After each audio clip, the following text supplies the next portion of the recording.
Hello, good morning and welcome to episode 64 of Take a Break with me, Andrew Reid from Resilient Systems. No Adam again today. He's busy. He's a busy man. I have a very special guest with me today. Good morning, sir. Morning, Andrew. How are you? I'm very well. Would you like to introduce yourself for our listeners? Yeah, my name is Terry Knoll from N2 Limited. Right. Here today to have a chat with Andy about technology and N2 and what we do and our history, I guess. Absolutely. So we've got a lot of history, haven't we? We've got a massive amount of history, but again, just for the sake of our viewers, what does N2 do? Well, that's quite interesting. I'll tell you a story first. Good lad. Is that you know when you go and get your hair cut? Yes. And you sit there and you go, somebody's cutting your hair who's never cut your hair before, and they start a little bit of banter like what you're doing at the weekend. And I remember going to get my hair cut once, and the lady said, "Oh, what do you do for a living?" I said, "Oh, we work in barcoding and automation systems." And she never spoke to me again for the rest of the haircut. Well, thank you for that. That's the end of this podcast. It's one of those subjects that sounds really boring, but it's not. No, and I know that. Yeah, so I mean, what we do is basically we say we do barcoding systems, but it's all about kind of data automation. Yeah. So what it is, if you think it's all around us everywhere that you work, you know, every time you order something off Amazon or whatever these days, it's data. Yes. So you put your order into a website. That information is then taken from the website and put it into a stock management system. It's taken from a stock management system. It goes out onto handheld computers that are in their warehouse, which tell the pickers what to pick, how to label it, where to send it to, how to package it. Yeah. And then they use those handheld terminals for shipping the goods. Yeah. The goods are shipped. They arrive at your front door, normally at 7 o'clock in the morning in my house, waking everybody up. And the guy there, he's got a handheld terminal again, a handheld computer that you sign, that records that they've actually been delivered, and you get your proof of delivery. Well, N2 is all about that automation. Right. So we supply those handheld computers, we write the software that run on them, but we do all bespoke development for customers rather than off the shelf. Yeah. So we write systems that actually improves companies' performance, reduce errors in their systems, and we do a lot for. We talk about Amazon and things there, but most of the work we do tends to be industrial. Right. Like in big warehouses, and also a lot for manufacturing companies as well, where they need to record data really quickly, really accurately, and also keep that data for traceability as well in case anything goes wrong in the future with their products. Yeah, of course. Yeah. That's what we're involved in. Okay. Really interesting. Now, obviously, we said we do have a lot of history. We've worked together previously, but again, I think your company is one of those. I would like to say the silent warriors. So Adam, bless him, he has a lot of he has a joke with us. If you go into any customer, and bless you are one of my customers, Adam says, "I'm in the walls." You depend on me, but actually you don't give me a second thought, and you don't see it. That's exactly like N2, isn't it? Exactly. So if you go into a factory, for example, you see lots of machines. And the factories run by those machines, by those people. But sitting behind that, we're kind of the glue. Correct. Yeah, we're the kind of the glue that makes it all happen together. And if that glue goes down, which our systems do sometimes, of course, the factories stop. No, exactly. Because they become so dependent on them. Because everything is passing information from one machine to the next person, keeping stock of inventory, and it stops the next processes. Yeah, of course. But you're not seeing it in the background. No, it is very much like in the walls, or is the glue that sits behind. And that's why when you speak to your hairdresser, they just go, "Whoa, I have no idea what you're talking about." No, exactly. But for your point of view, your customers very much, I'd like to think like mine. Without us, nothing really happened. But obviously, there must be a case of. Well, let's put it this way, Terry. When me and you first started working together, in the good old days, I remember going out to, and I think you were with me for TDK, back in the tapes and the stuff like that. And me and you were looking at each other going, this is all manual. How can such a big, massive company like TDK do everything manually? But back then, manual just was the way. Well, it still is as well. We have a lot of people that we speak to, and it's how they've always worked. Correct. It's a classic phrase, it's how we've always done it. Absolutely. Yeah. But to do that, you've got to have lots of people. Yes, of course. Yeah, and you go into, and I'm from the day when you used to have data entry rooms. Oh, gosh, I remember like a room full of people all sat behind computers, just tapping away. Keying in orders, updating stock figures.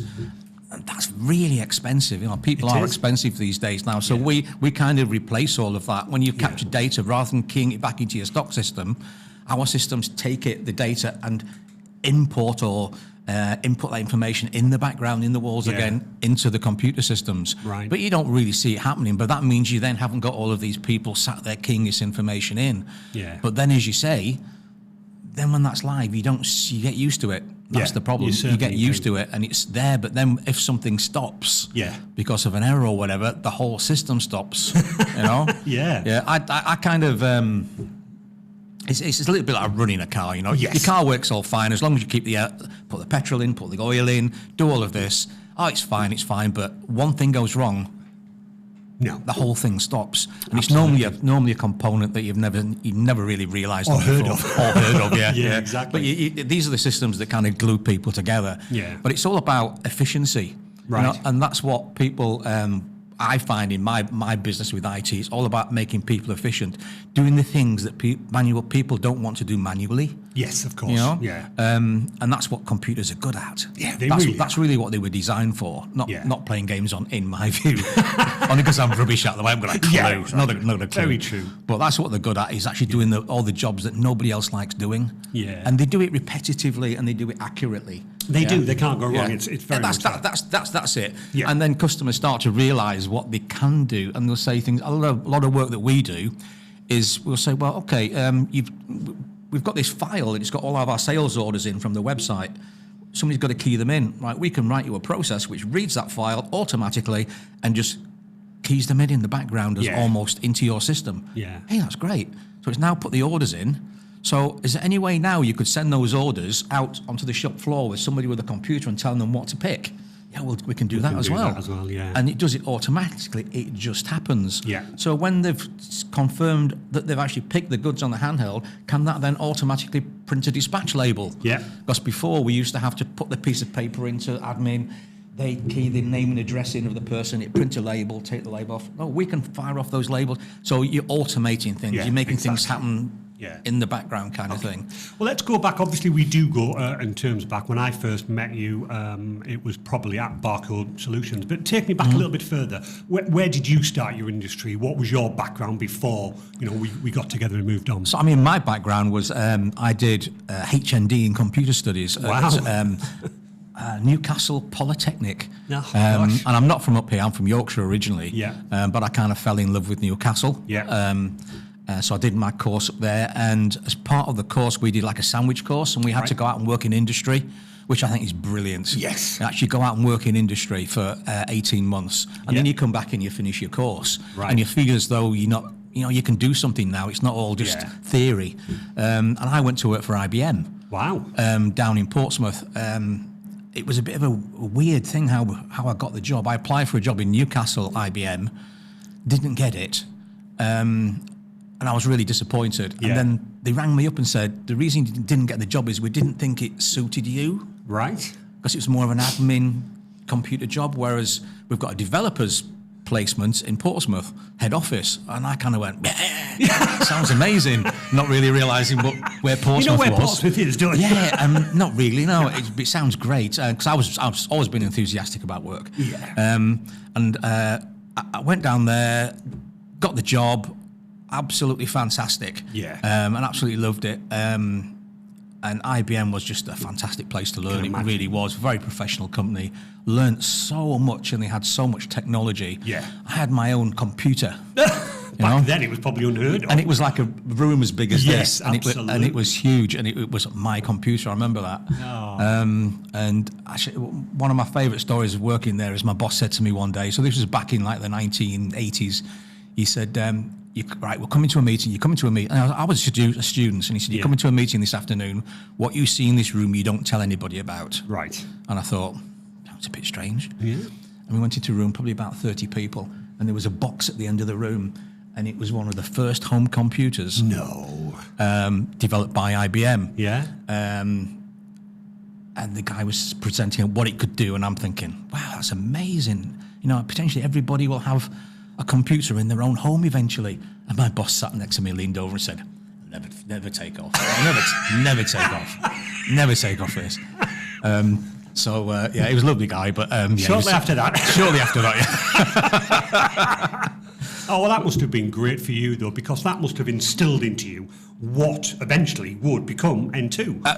Absolutely, and not just that, it was kind of a way of working. Yes. That's what kind of instilled, that's what I enjoyed about working at IBM. They gave you a lot of freedom to put your own ideas in. Yeah. And then because I left, went back to college, had various jobs. I went contracting for a while as well. Right, so lots of different types of industries and businesses. Yeah. And then moved into like the ERP market, which is ERP systems obviously being stock management software, which is financial where we systems. first met, yeah. And that's kind of where we first met. Yeah. And I love kind of that, working in that kind of environment. Oh, I must admit, I Yeah. loved it. You know, back in Silic molding days when Yeah. we got the AS400. Well, you were one of our customers, yeah. Absolutely. Yeah, So I was one of your customers, Yeah. and we bought your JBA System 21, Yeah. and it was a revolution for our production company. Yeah. As you know, Silic was a plastic molding company, and I started developing RPG, started printing report, became their IT manager. Honestly, I just think it was the most exciting time for me. Yeah, same here. I loved it. Absolutely. It was in those days when not everybody had, nobody had a computer at home then. No. You know, and it was, you can make these things do things Yeah. quickly and process data, lots of records quickly, and Yeah. it was actually quite exciting. It was, wasn't it? Yeah, and you were one of our customers. I remember that. Exactly. But then while I was working at JBA, there was a project for a friend of ours got involved in, which was data capture. It was actually Silic Moldings, Absolutely. who said, we want to be able to capture data on handheld terminals. Yeah, I and in remember those that. days, it was like a brick with buttons on. I think it remember was those, heavier than that. Yeah. 2 people to carry it. And that kind of project and I wasn't involved in that. I remember that, and I was the technical manager at the time. You were, yeah. And then I'm trying to remember where we went from there. And then it was actually our friend Kevin who was running with the project, and he said, "I've got this idea for a part of the business, a data capture business within JBA, but we need somebody to design some actual products." And I was the technical manager, and so they said, "Right, you're doing it." Yeah. And it was around warehousing as well, which was kind of my forte at the time. So I used to take Tuesdays off work, Right. go and sit in the pub with my laptop, Yeah. and design this new system. Yeah. Remember that? And sit there, and then come back, and I'd give all the specs to Jan Peckett. If you remember, Yes, I Jan, she remember, used to yeah. write the software, Yeah, and it kind of ballooned from there, and it became really big. It really did, didn't it? Absolutely. It really took off because there was already a lot of customers within JBA using their system that suddenly wanted data capture, and when they saw what it could do, we had kind of almost had a ready market there. I think you did.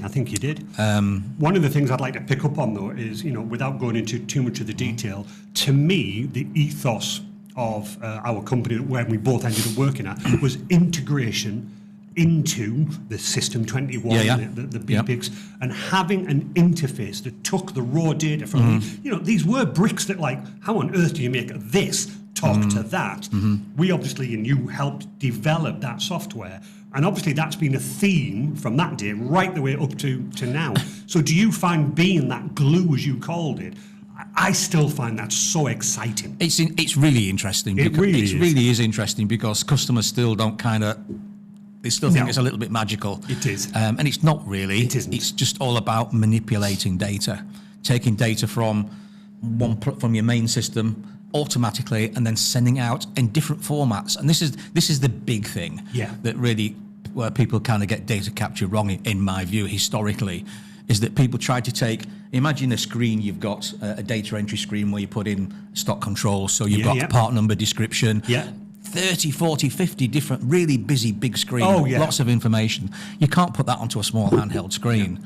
So what you then had to do was try and make things conversational. Yes. So you took that screen and you asked the user in a conversational manner, saying, "Hey, enter the part number." Yeah. You put the part number in. Then you bring information back and say, "This is the part number. Here's the description. This is what you think it is. This is what you think it is. Yeah, good, great. Now you've done that. How many do you want? Put in the quantity 20. So it becomes asking the questions. Correct. Yeah. And that's really important more now than it ever was. I think so. Yeah. Because when you look in again. Let's go back to something like Amazon. They have thousands of people picking, but they do have a lot of temporary workers and transient workers, and that's great for Amazon. Yeah. That's their business model. But it means that people are constantly being trained, and you don't have time to train people how to use these devices, so they have to be easy to use. Yeah, definitely. They have to be. We can give our scanners to people. We don't even train people now. You don't. We give them a scanner, and it asks them questions. Yeah. and it makes it simple for them. There's no complexity. No. But we then take that data and feed it back into the complexity. Absolutely. We integrate it. That's the kind of clever stuff that we do. You've touched on Amazon a lot there. Can I touch in terms of your customers? As you say, Amazon is obviously the commercial retail side. You're more the manufacturing. So would you mind giving our viewers, a couple of listeners, a couple of examples of your type of customers? I'll give you an example of one of our customers. So we've got a customer down in Redditch. Right. Okay, and they are we call them a tier motor manufacturer. Right. So they make parts for production lines for car manufacturers. Okay. So they make parts. This is what I'll mention here. Is they make the actual speedometers in cars. Right. Okay. A very, very technical company. Yes. So they actually make the printed circuit boards. They put all the components onto the circuit boards. They build the dials. But they have to test everything because it's electronics to make sure that it all works. Yeah. And then they ship those out to their customers, and their customers being the likes of BMW. Gosh, right. Great. Mini, so they do all of the speedometers for Mini. Yeah. Some very high-profile customers. I think they do Toyota. I can't remember. Big names. It's the big names, the luxury car kind of market, and it's very complex business. It really is, because they've got lots of components coming in from all over the world, from China, from India. They have to be booked into stock. Yeah. Okay. And they've got lots and lots of different packages coming in. So what they do now is we get their customers to barcode the goods before they arrive. Perfect. So when the goods arrive, rather than opening the box and saying, "Oh, this is some resistors that are going to go onto components on these circuit boards," they scan the barcode with one of our handheld terminals. That checks to see if there is actually an order for these coming in. Because you can get all the data from the system. We get the data from the main ERP system. It says, yeah, we're expecting this order in from this customer. It's in on time. It's this product. It's this quantity. Yeah, everything matches. Yeah. Okay, everything matches, so it then automatically books it into stock. Perfect. Just from a single scan. And that, again, for your tier company, and just from my point of view, I was very first introduced when I was working with you to this automotive, and again, forgive me, just in time. Was that an automotive thing? Did they invent that? Yeah, just about, just in time.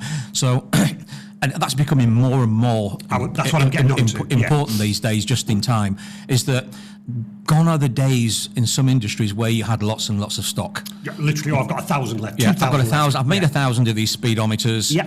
Yeah, they're all in stock, because holding stock is really expensive. And especially when like an upgrade or you get a fault or whatever like that. They're no good. Costly. They're no good anymore. Yeah. And the other thing with the car manufacturers is that, like, when you go and order your new car now, if you can afford one, that is. Yeah. You sit there and you say, I want a blue one. Yeah. I want it with these wheels. I want this pack included. Basically, every car is almost bespoke. Yeah, exactly. So when they're coming down the production line, you see the movies of the production lines, okay? Yeah.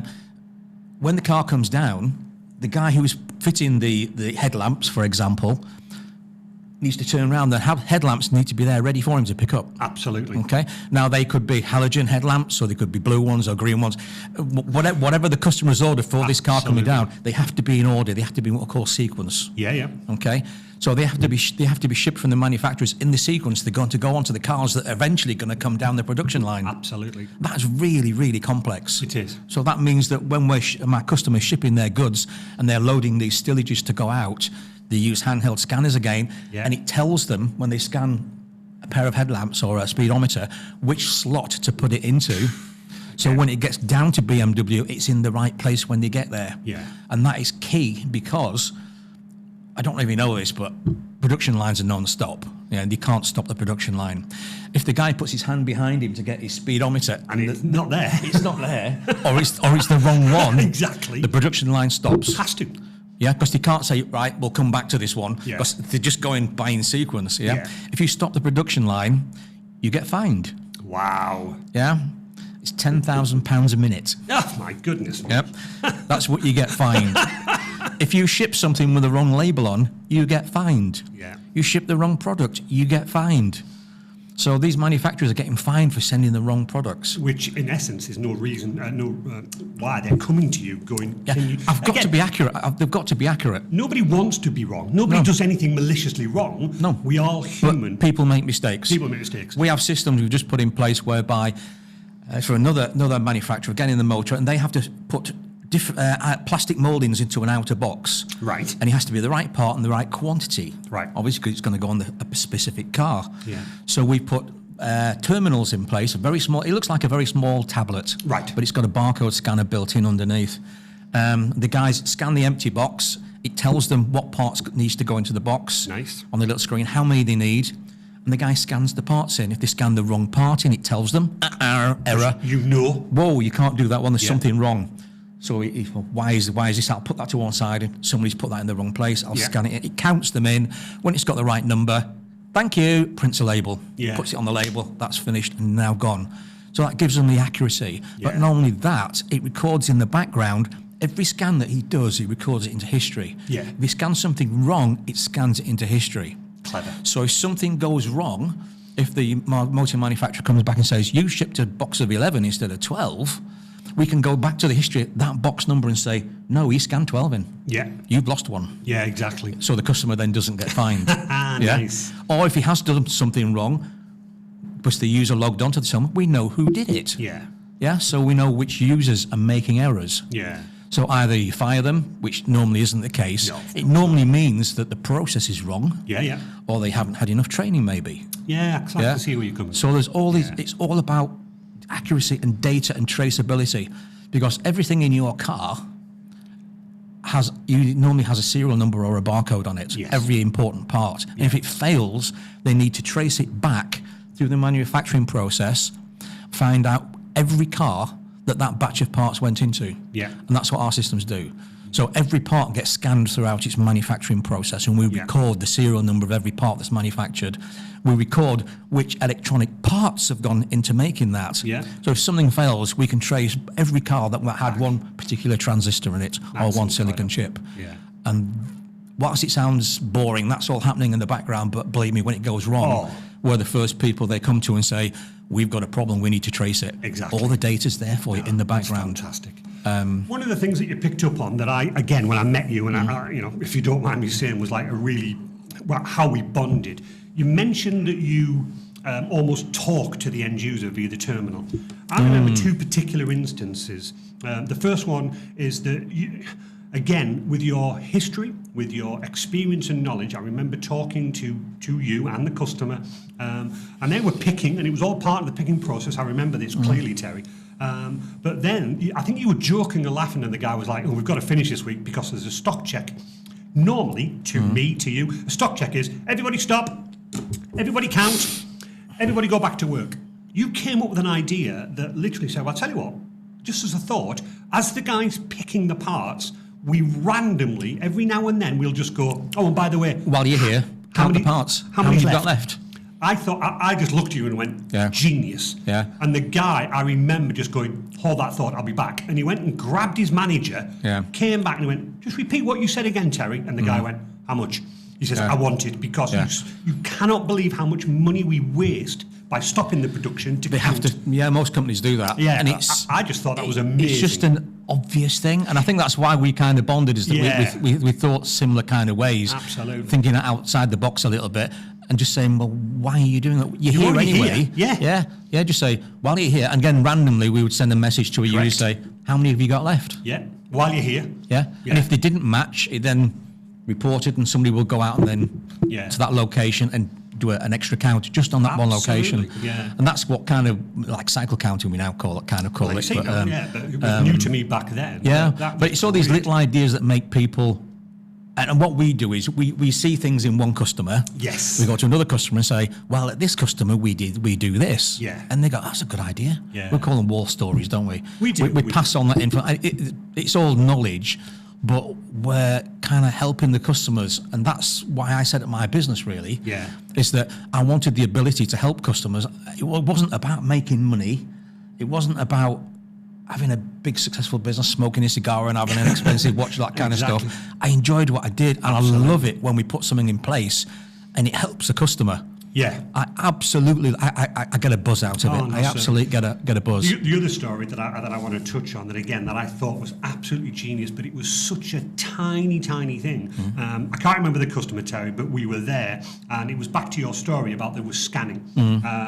And for whatever reason, they were scanning the wrong part. It was coming up with an error, because all systems come up with an error, but the guy or the engineer was almost like, scan, and he wasn't even checking the terminal. And what he ended up doing was looking up, realising there's an error, and going, I've missed it now. What point was the error? Me and you were called down, me and you sat there, and about half an hour later, you just went, I'll tell you what, why don't we modify the screen that if it's an error, we'll flash it red.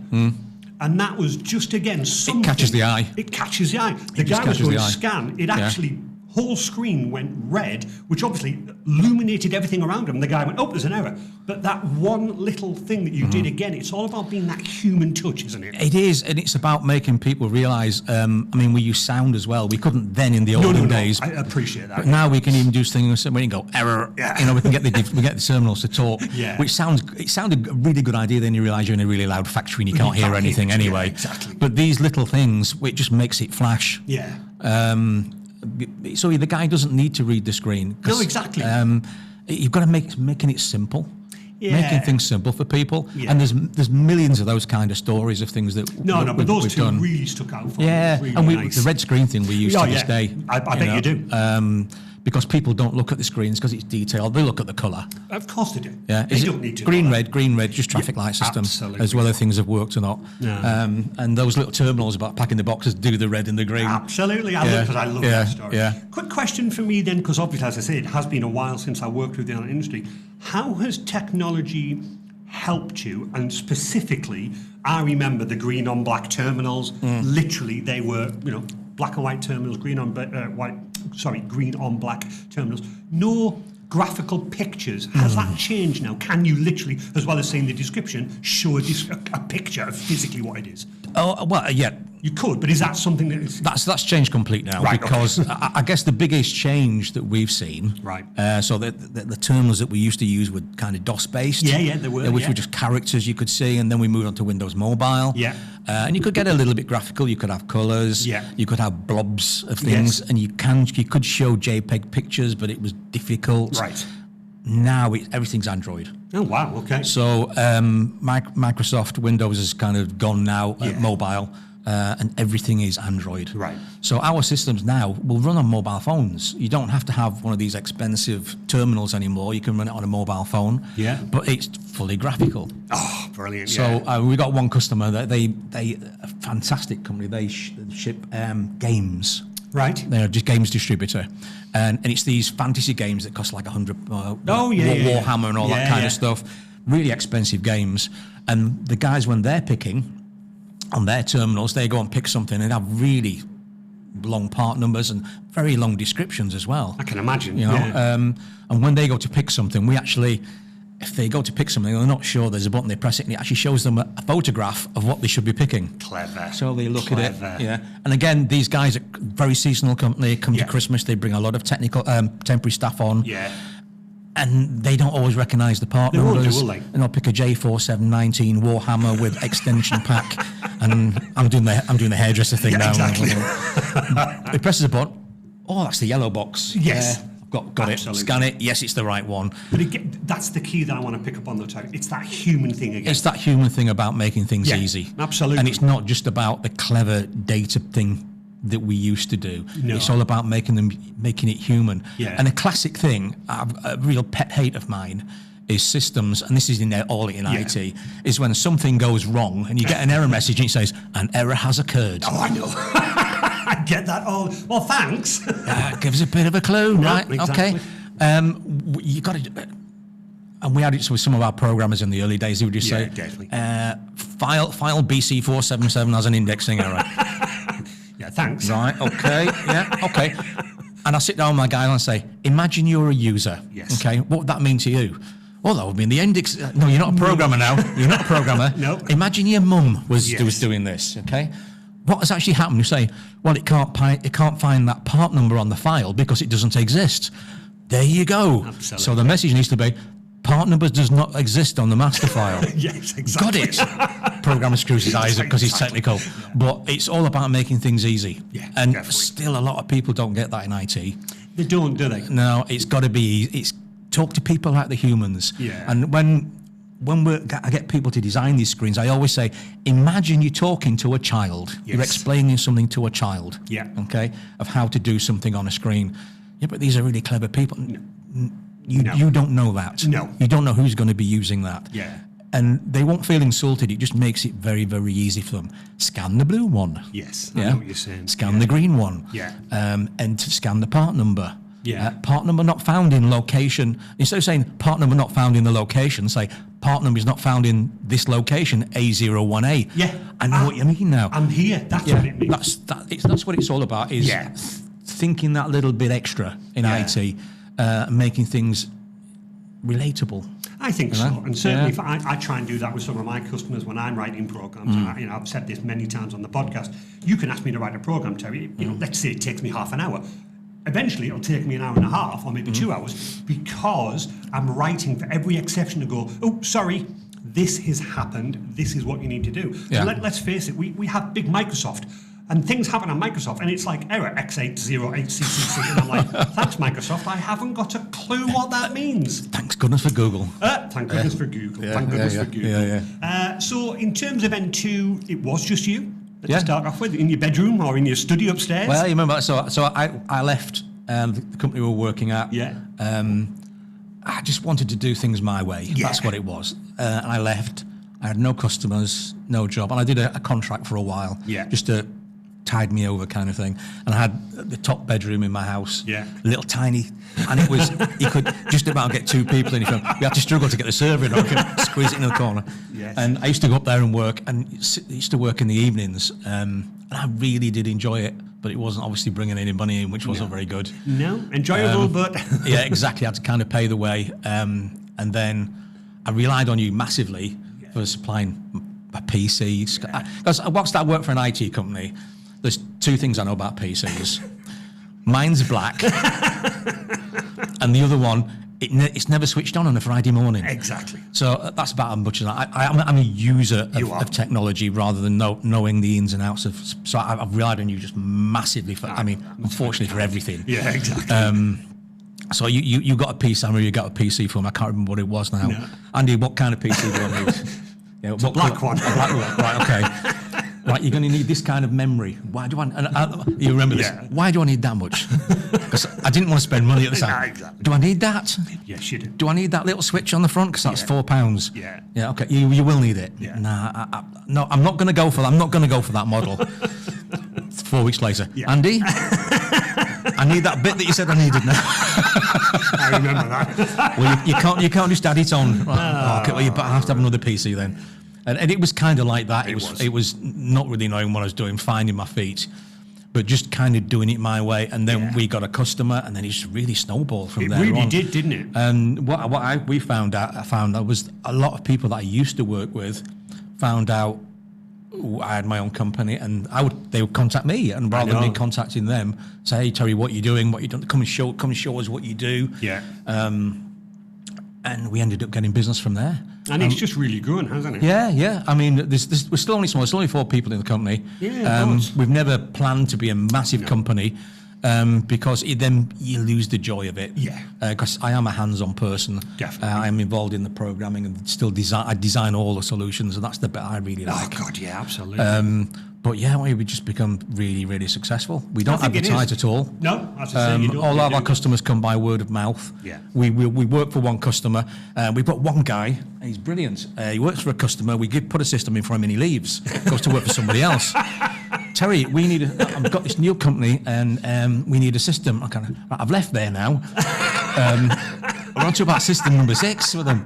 He just goes from job to job. Do you pay him to leave the companies and move on? He's our head salesman. He's our head salesman. He's now our head salesman, yeah. Yeah, he does all of our sales for us. Bless him. Good old Ken, we love but him. that's, you know exactly who it was. Exactly who it was. Good old Ken from that point. But that's how we work. No, and I think it is, and we've said this many a time on the podcast. I think the theme that runs through our podcast, Harry, is that everybody says, jokingly, Adam came up with everybody needs an Andy. It's not about me. Resilient is a trusted partner. I've heard that said about you. I mean, bless, we'll say the names about, I think he's now retired, but our Mr. friend at UK NSI, Mr. Barker. Yeah, Baker, he's just retired, Just retired, but he said, we trust you, Terry. We trust you for what you do. And I don't think there's a better selling technique. If Mr. Baker said to Mr. Walker, 100%. I trust Terry, bang. Yeah, you then become first protocol. Absolutely, mate. For everything, and sometimes things you don't do. Yes. Can you get me a wing mirror for a 1945 Jaguar XL? No. I can't. But you become because it's about trust. It's about trust, all about that, and the ethos of my business, and I know it's yours because we've always been close. Yeah. That's why we've got the same kind of thinking patterns. Yeah. Is that it's about just we're not interested in going into a company, selling them a system, making as much money as we can, and never seeing them again. No. It's not about that. No. It's about having customers for life. Absolutely. And doing the best job for them. And then you don't need to sell to them. They come back and back and back for more systems. They have a problem. Andy, we've got this problem. So we're problem solvers. Oh God, 100%. Yeah, I've got this problem. What can you do to help me solve the problem with what you know? Yeah, exactly. Yeah, and that's what we find. Yeah. And we have the knowledge, hopefully, to do that for them, and they trust us to do that. 100%. And again, I like what you said there, because I found this, and again, I hope you're echoing it. You will obviously get a new customer. There's obviously a little bit of like, we don't know you, I know you come recommended, but bear with us. Yeah. And then you find your feet. You deliver the solution that they've asked you to deliver, but then they almost start talking to you, trusted, and go, well, actually, if you come over here, can I show you this? And suddenly, I can do every that. Time. It's almost like an open door. And I don't want to say open door salesman, but because they trust you, that project has cost them however many thousands, but they're now saving that much. They just naturally tell you, come over here. Yeah. Can you look at this for me? It's because they know you're not going to sell them something that's correct. Costs a fortune, isn't value for money. You can either do it or you know somebody who can. Absolutely. We've always said that. That's what we do. We've always said. It's the same. It's the same when I approached you and said you really should get Microsoft 365, and you went, nah, I don't need Microsoft 365. No, I like software that's on my computer, okay, that I can touch. Yes, okay? exactly. I press a button and I can see it loading, yes. And then I install it with a diskette. Yes. That's how I used to work. If I can't touch it, I didn't want it. Yeah. I'll never go to the cloud, Andy. And then, Terry, you need to move. I used to get these calls. Yeah. Terry, you need to go to the cloud. Thought we were friends. Yeah, exactly. No, Microsoft Cloud. Well, what's that then? It's like having your server, but it's not there. Yes. But I've got a black box in the corner of the room, and I really like my black box because if anything happens, I know where it is. Yeah, absolutely. Well, imagine that, but it's in the cloud. No. Don't know what that means. Don't know what that means. So I'll trust you. Yes. Yeah. I don't know what you mean, but I'll trust you. Okay. We'll create a server in the cloud for you. Right. So how do I get cables to the cloud? Yeah. Yes. Right. Well, you don't. We'll set up your computer for you. Okay. So I don't have to touch it. Great. So you log onto my computer remotely, as you do for everything. Tap some buttons, and then say, well, there's your disk. You go into File Explorer, and there's your drive. Yeah. So where's that then? It's in the cloud. It's not. It's on my PC because it said I've got this P drive thing now.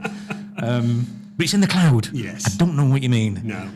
So I Google it. Still didn't know what it meant. No. And I'm kind of a little bit behind everybody else on it. Eventually, I get it. Of course. Eventually, I get it. I've put some time aside and I work.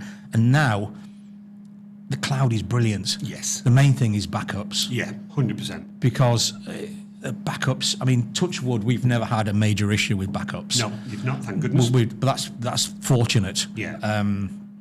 But if we had, I mean, we've always had backup systems in place because of what you've told us. Yeah. We had NAS drives, which we did use for going back for old versions and things. Absolutely, yeah. But now we don't do backups because it's all done for us in the cloud. And that is just amazing. It is really, isn't it? Because again, it's just happening in the background. Yeah. You don't realise. I mean, if you drew a picture of what's happening in the background, where there's all these server farms and whatever, and I don't like to look at it, but it's just happening. Yeah. And especially now in the when I moved from me being in my bedroom working, we moved offices to the living room. Yeah, you did. To expand, and then to an actual office, and then our first employee. Yeah. Suddenly, you've got to share data. I know. You know, and you've got to go. I'll put it on a diskette for you, and you update, give me that back. Now, no, it's all in one place. Yeah. And now it's all in the cloud. Yeah. And we sync everything to the cloud, and it's automatic. It is. And I can go home. Yeah. Now, so I'm working from home today. Log on to my laptop. Still there. I'm using the same data that everybody else is using. As I call it, you're looking through a single pane of glass at the same piece of information, and it's one source of truth. Absolutely, absolutely. But also that must mean the same thing for you, because reverse it back to your customers again. You've got a warehouse manager. When he looks at that screen to see how many parts are going out there, to see how many parts he's going down, because what is it, minimum stock level, maximum stock level? He knows, he must have a buzz knowing that your system, and he can sit there and he can go, there's 98, there's 96, it's real time. There's 95, there's 94, it's about to go, 92, order coming in for another 1,000. Yeah. That must give you a buzz, must give him a buzz, because data must be gold to them. Data is gold because it is one thing we haven't mentioned about what we do in our systems. It's real time. Correct. That's what I was getting. So as something comes into a factory and we scan it into stock, I'm the stock manager here. I can see my stock go one. Boop, it's now in stock. I can see where it is real time. Yeah.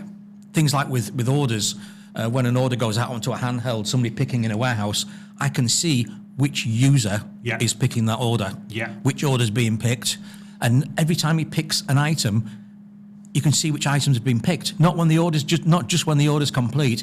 You can see which item is picking at the minute.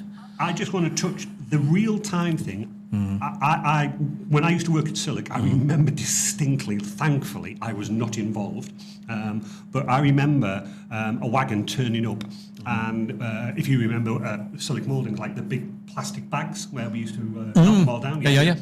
2 wagon loads pulled up, and all I remember is one day walking down the corridor, and like the whole of the management team were outside, and there was heated voices, and I'm like, ooh, what's going on? And bottom line, to cut the story short, somebody had gone to the warehouse and went, oh my God, we're running low on this particular material. Gone away, placed ordered lots of it. At the same time, the other warehouse man came and went, oh, there's loads of this missing. I'll go and order some. 2 big lorries turned up. At the same time? Basically within about an hour of each other.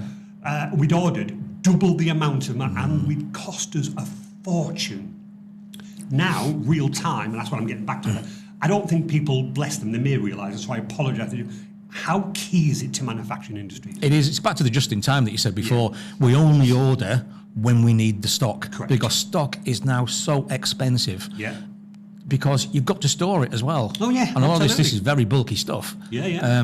So you only order the parts just before you need them, not to sit in your warehouse for 2 weeks. Yeah. It is literally sometimes arriving and going straight onto the production line, and that saves. But to be able to do that, you've got to know what your orders are. Yeah. What raw materials you need to satisfy those orders. You need to know what you've got in stock now, and as you make something, you've got to downdate those raw materials to see what you've got left. Yeah, exactly. You haven't got the luxury anymore of somebody keying all that information in 2 days later. It's got to happen as you use it. Absolutely. Well, again, going back to Silic moulding days, I remember the production and the stock balance is me giving out a printout every day, but it was always 24 hours behind. Yeah. Because I was the one entering the stuff in the morning. Yeah, exactly. I'd get it all in and go, right, I'll update. And then I remember Peter, bless him, he was just like, Andy, this doesn't look right. And I'd look and I'd go, 200,000. And I'd look and I'd go, no, that's 200, sorry. Because I'm human. Whereas, obviously what you're doing now is it's real time. Yeah. Can I pick up on something though? I do know from obviously the work and the friendship that we have, your stuff is very transactional. Are you finding now you are getting requests, and you may not, by the way, that you want more inquiry screens? So instead of the warehouse manager going up and going, I'll just go back, and he walks back to his terminal, keys in and goes, all right, has he now got a handheld, and has he now going blip? And is he seeing things on his screen? Absolutely. Right. That's really where our business is changing now. Wow. So we're not really creating data in any different ways, but it's about giving people information. So there's kind of two things we get asked for. One is people having tablets. Right, okay. Yeah, like tablet PCs. Yeah. And they walk around through, they'll connect to Wi-Fi. The managers, they can see what is happening. So they can look at their production orders and see what their production orders are for today. Yeah. We can even see what percentage they are complete. Gosh. Yeah, so he says this one's 57% complete, and that's the next order that's going to go on that production line. So he can see all this real time. He's not just sat at his desk. He can become mobile, and that is just a mobile PC. Of course, that's that. more your kind of area. Yeah. You know, it's about infrastructure again and having good Wi-Fi, which is a problem we get actually a lot. Yeah. Wi-Fi is. A lot of people think that Wi-Fi is easy, and it's not. It's not. Wi-Fi is great when you're in one room. Try and put it in a house that's got more than 3 rooms. Exactly. Well, you see, now try and put it into a factory, which is 250,000 square feet. Oh, God, absolutely, man. I mean, your factories must be huge. Absolutely huge, and it is not something you can do yourself. No. So you've got guys digressing here, but you've got guys with tablets. But the other thing we use a lot as well is these big TV monitors. Definitely. We put them up on walls. Yep. And people can walk into the factory, and you can see there. You can do it in graphs, or you can do it in numbers. All the orders coming into your factory today, again, percentage complete. Correct. Who's working on what? Yep. Where you've got, and we can even calculate potential shortfalls of components. And you see it all on a screen. Yeah. So you're not just busy working away thinking, waiting for somebody going, oh, we've run out of these washers. Yeah, exactly. This is, it's telling you what you're consuming and where you're going to be going wrong. That to me is key. So one of the customers that I've got, obviously, I'm a big advocate of Teams, Microsoft Planner. So I went into this customer, and like you and me used to have in the old days, big massive whiteboard. Yeah. Yeah. And all the guys would come in, what am I doing today? And they would look at the whiteboard, and then they would disappear. And then the manager would come in, and then he'd have to grab, Terry, what's happening today then? And you'd all stand around the whiteboard. Wasting time. Well, I introduced the Teams planner thing for them, which they found fantastic. And then they were just like, right, but he wants to be able to see it. And I'm like, see that TV on the wall that you're actually not using? Why don't you project it up there? Little tiny Raspberry Pi. And all it does is it went onto the internet and it displays it. Now, what I get my buzz from is the manager comes in and went, Andy, it's unbelievable. I literally come in, I don't interrupt anybody, I can see real time what's happening. Exactly. And the minute that, this lady, whatever, the minute she updates it, he says, I can see the progress. And again, it's all about what you're doing, but I do it on a much, much, much lower scale from that point of view. But that's the buzz, isn't it? That's the buzz about people using, and they get used to it is the problem. They do, don't they? They get used to it, and then they just think, well, and then for some reason the Wi-Fi goes down and they go, why is this not working? Correct. Why is that not working? Well, everything works off Wi-Fi. Yeah. Why? Yeah. Well, it just does these days. And then when you haven't got it, you just put your hand. It's like being at home and the Wi-Fi goes off. Your hand, nothing works. It's like that in your factory. Yeah. Because you suddenly realise the glue's melting. No, exactly. That's really key for us. Where do you find? Where do you believe N2 will be in 5 years, 10 years, 15 years? Because these systems are always in demand, but you've already said you're developing, you're changing. More inquiries and transactional. More inquiries and transactional. Yeah. So we do things now. So we talk about users doing things in the warehouse, like packing a box or picking an order or whatever. We're timing them.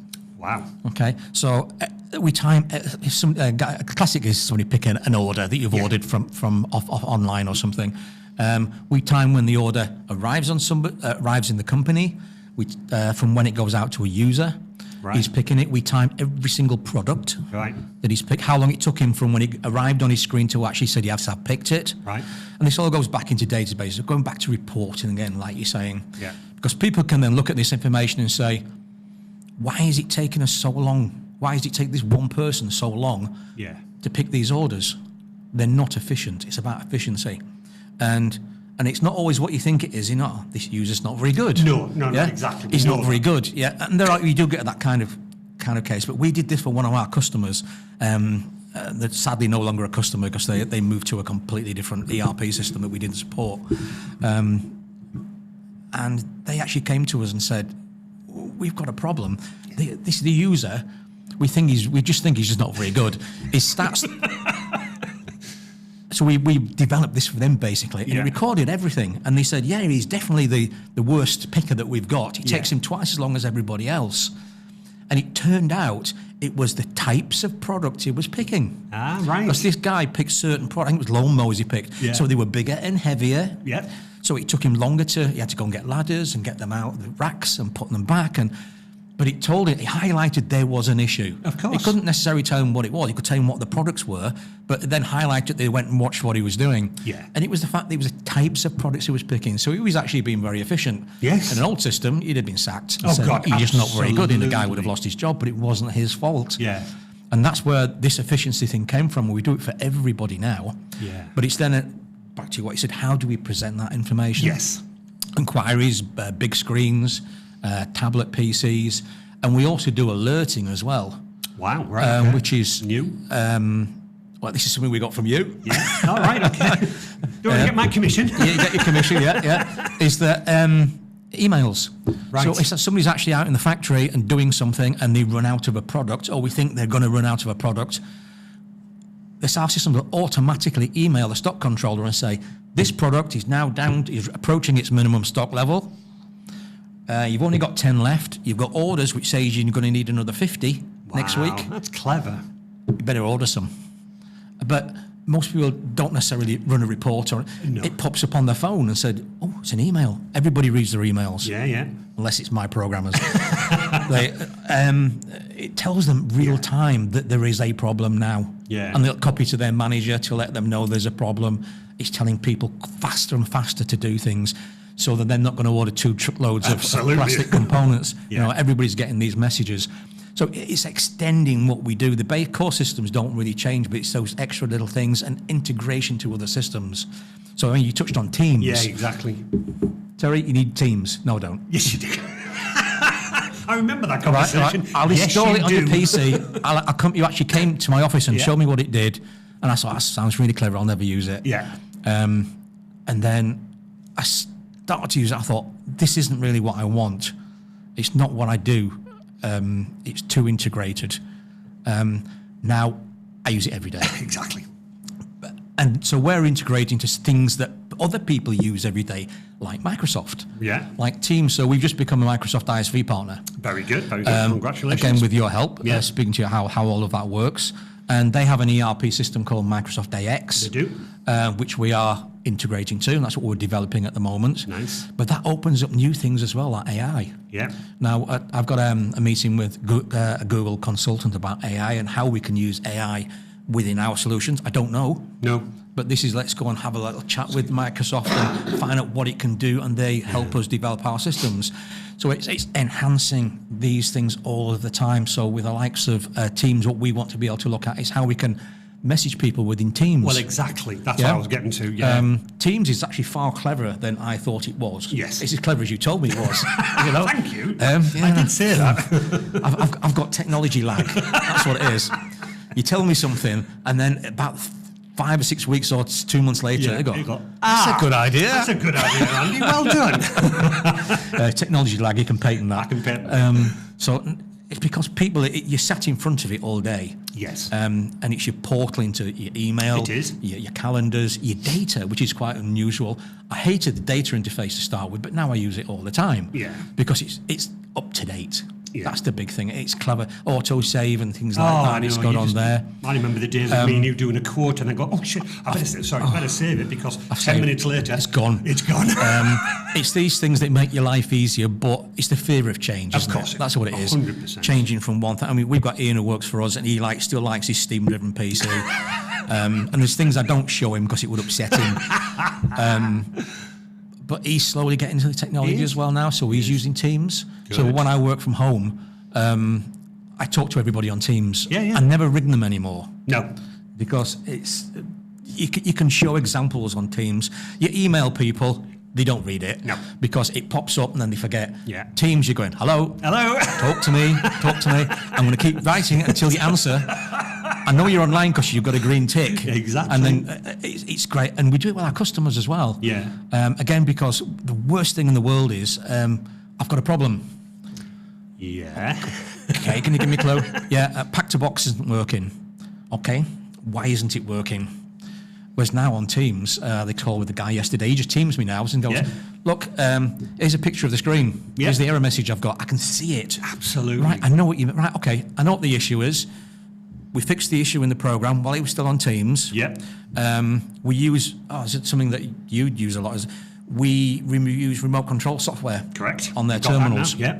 So we uploaded the new version of the program from our offices in Newcastle down into their offices in Scunthorpe. Yeah. Whilst he was still chatting away on Teams. And I said, right, try it now. Works. That is brilliant, isn't it? Actually, it didn't work. Yeah. But I'm just embellishing for the Podcast. We've still got a problem with it, but we're sorting it out. Yeah. But that's how you can become more efficient with these things. Because that would have been in the early days. That would have been, right, I'll come down and see you. I'll be able to get there today or tomorrow. And that now, it's just... Well, we never see customers anymore. No. Unless it's a new customer or it's a big project, we'll go down and see them.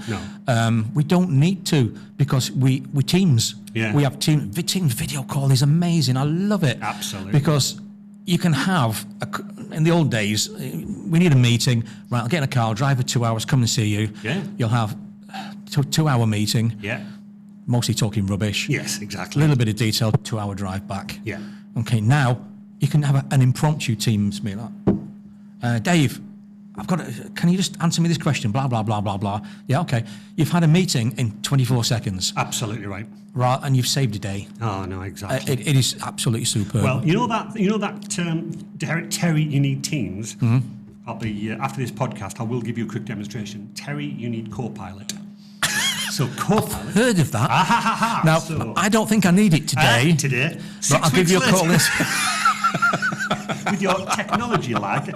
So I'll give you a very brief thing. So what Copilot is, yes, it's another subscription from Microsoft, but Copilot integrates into Teams, your Word, your Excel, and your Outlook. If I just say to you, the best thing that I believe it will help N2, you have a meeting with your customer, you turn Copilot on, and it transcribes the meeting. But at the end of the meeting, you will say, Copilot, please summarise the meeting and email everybody with the actions they took. Well, I turn my technology lag off because I've got a problem. Yes. With my customers. Well, not all of them, most of them are lovely. No, absolutely. But one in particular, that they'll telephone me or Yes. and he'll say, I need this, blah, blah, blah. Here's the spec. Blah, blah, blah. Yes. And then by the end of the phone call, you haven't written everything down. No. Or you have a Teams meeting, and you can record on Teams, which I do, but only if you've instigated. Correct. Right, which is, I think they should change. I think anybody should be able to record it. Absolutely. Because then you can go back and find out what he did say, because I've forgotten by the end of the meeting. What I did yesterday. So that would be superb. I had a meeting with one of my customers, and as long as you get used to saying, right, the purpose of this meeting is I'm meeting with Terry North from N2, and we're going to discuss Microsoft Copilot, whatever. Yeah. And as long as during that meeting you go, right, so Terry, action for you, you will. Yeah. When you ask Copilot to summarise it, what I found incredible is it when Andy Reid asked Terry Knoll to action this point, and it has a little 1 against it. You click on the number 1, and it will physically show the transcribe of hour and how I told you to do that. So you can back it up by go, but that's what you said, Terry. Oh, I won't need that. I won't need that. Please summarise. Did Terry say he didn't need it? Yes, he did. Please give him 6 weeks. He will come round. I'll come round and I can go, yes, you did tell me that. Absolutely. Because look, I've got it on here.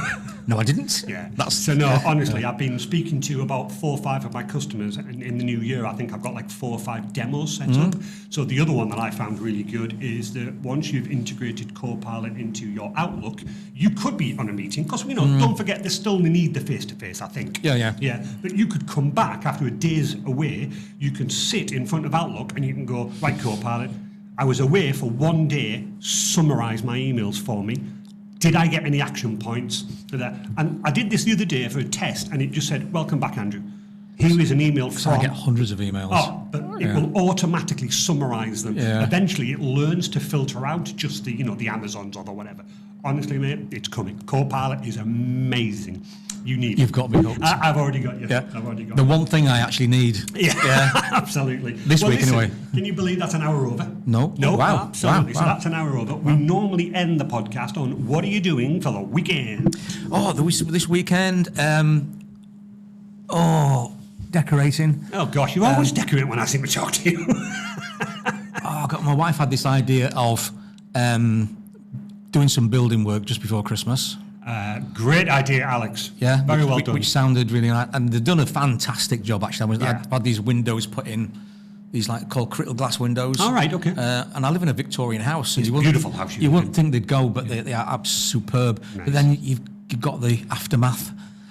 Well, now I've done this, and then it's coming up to Christmas. Yes. And things are just hectic at the minute. We've got parents in hospital and things. Oh, bless you. And just busy weekends. Going to haircut tomorrow because I had to cancel my haircut to come here. Yes. As you can see. As you can see. I've got this problem. My hair doesn't stop growing. So a haircut tomorrow. But then Sunday, chill day. Chill day. We're going to have a chill day on Sunday. What do you do to chill out? Nothing. Not decorate. Not decorate. We'll probably go out for a nice meal. Yeah, that's what we'll probably do. I like to sit and chat to my wife. It's one of my big things. I love to just sit with her and just chat about everything. Yeah. And she's a good chatter, and that's my relaxation time. Maybe a little bit of whiskey in your hand. Well, as you say that, I went off the whiskey for a long time. I don't drink now, apart from my whiskey. Yeah, exactly. I've got quite a few bottles that just are kind of accumulated, and I saw this program about putting water in your whiskey. Yes. Which I've always refused to do. No. And then I was in Scotland in a whiskey bar, and the guy came and said, "Give me a little jug of water." And I thought, "What's the point?" Yes. And he actually said, "Try it. You just put a dab in, and it brings the aromas out. It brings the flavours out." And he was right. Yeah, it's beautiful, isn't it? It doesn't make any sense again. Does it? Why would you water down alcohol? I don't need that. Yeah. But then eventually, 6 weeks later, I thought, I'll give this a try. And I was quite amazed. Yeah, it is lovely. So it's just nice to just sit down and have a little chill. Yeah. I watch a lot of YouTube. Yeah. On an evening when everybody's gone to bed. Yeah. Because I've got a bit of ADHD, and it's one of these things that I can't switch my head off. Yeah. So I watch a lot of YouTube, and I learn a lot of things off YouTube, actually. It's incredible YouTube. But I watch really bonkers things like repairing stuff and whatever. Yeah. And news channels and whatever. If there's anything I want to know, I'll look at a video. Absolutely. But I have to try and get my brain to switch off sometimes. That'd be nice though. Yeah. So whiskey tonight. Oh, good man. We're off out tonight, so we're meeting some good friends. We're off to the Hilton in Newcastle. Oh, very nice. Staying over there and meeting up with some friends and having a nice meal. Oh, whereabouts? It is the Hilton. Oh, you're staying in the Hilton? Yeah, staying in the Hilton. Hilton and the Hilton. It's through some good friends of ours, Anthony and Carolyn. So we're meeting them tonight, staying over. And then tomorrow morning driving back because it's one of my Dan's friends' birthday. So they're both coming over to our house and we're playing a bit of darts. So we're into darts at the moment. You may have noticed in our office. I saw the board in your office, exactly. So I used to play a lot of darts when I was a kid. I used to love it, yeah. So we're going to do that. And then Sunday, chill out and relax. Have my father over for dinner. But that'll be interesting. Parents. Parents. Yeah. Is talking about when you were saying about people are just people, literally the other day, the internet's gone, Andrew. What? The internet has gone. Well, actually, the part of technology I hate, right, and she will see this as my stepdaughter, is so she lives on the top floor of the house, like a 3-story Victorian house, and she's got the whole floor, all my office. Yeah. Text message, can you reset the Wi-Fi? Because the servant's not in today. Absolutely. You come and reset the Wi-Fi. Yes. No.